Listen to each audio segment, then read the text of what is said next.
بسم اللہ الرحمن الرحیم۔ السلام علیکم۔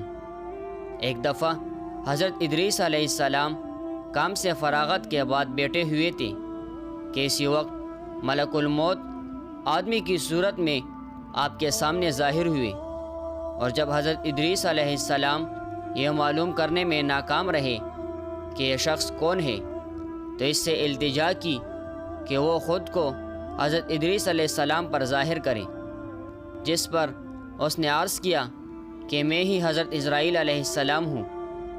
تب حضرت ادریس نے فرمایا کہ بھائی، کیا تم ہی مخلوق کی جان قبضے میں کرتے ہو؟ انہوں نے کہا ہاں۔ تو حضرت ادریس علیہ السلام نے فرمایا شاید تم میری جان قبض کرنے کے لیے آئے ہو؟ تو انہوں نے کہا کہ نہیں، میں تو تیرے ساتھ خوشطبی کرنے آیا ہوں۔ حضرت ادریس نے فرمایا آج 3 دن سے تو میرے ساتھ ہے اور تو نے کسی کی جان قبضے میں نہیں لی۔ فرشتے نے کہا کل جان قبضے کرنا ہمارے ہاتھ میں ایسا ہے کہ تمہارے ہاتھ کے نیچے روٹی رکھی ہوئی ہو، یعنی جس کی اجل آتی ہے، اللہ تعالیٰ کے حکم سے ہاتھ بڑھا کر اس کی جان قبض کر لیتا ہوں۔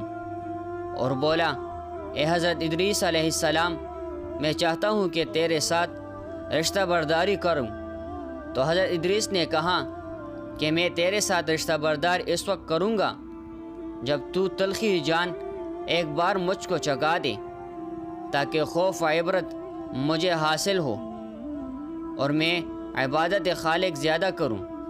تو ملک الموت نے کہا کہ میں بے رضائے الہی کسی کی جان قبض نہیں کر سکتا۔